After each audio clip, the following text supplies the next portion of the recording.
Hi friends, ఈరోజు పెట్టిన వీడియోలో బిర్యానీ అయితే నా స్టైల్లో ఎలా చేస్తానో చూపించాను కదా. అయితే దానిలోకి వాడిన మసాలా అయితే ఎలా ప్రిపేర్ చేసుకున్నానో చూపిస్తున్నాను చూడండి. మొత్తం బిర్యానీలకి వాడే స్పైసెస్ అన్నీ తీసుకున్నాను అనమాట. స్టార్ పువ్వు, అనాస్ పువ్వు, ధనియాలు, అలాగే జీలకర్ర కూడా తీసుకున్నాను. జీలకర్ర, లవంగాలు, యాలక్కాయలు, అలాగే ఆ కసూరి మేతి, ఆ బ్లాక్ కలర్ పువ్వు ఏదో నాకు తెలియదు, అది నేను ఎప్పుడు బిర్యానీ చేసుకున్న వేసుకుంటాను. అలాగే బిర్యానీ ఆకులు, అలాగే మెంతులు కూడా తీసుకున్నాను. ఆ తర్వాత మీ దగ్గర సోంపు ఉంటే సోంపు కూడా తీసుకోండి. చెక్క కూడా తీసుకోండి.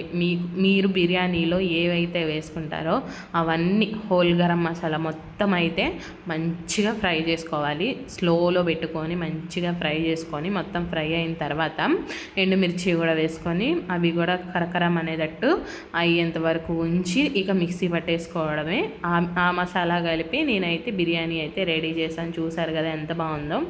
ఈ వీడియో కనుక ఇంట్రెస్ట్ వస్తే దీనికి సంబంధించిన లాంగ్ వీడియో కింద లింక్లో ఇస్తానన్నమాట. రిలేటెడ్ వీడియోస్లో ఇంట్రెస్ట్ ఉన్న వాళ్ళు పూర్తి వీడియో చూసి ఛానల్ని సబ్స్క్రైబ్ చేసుకోండి. బాయ్.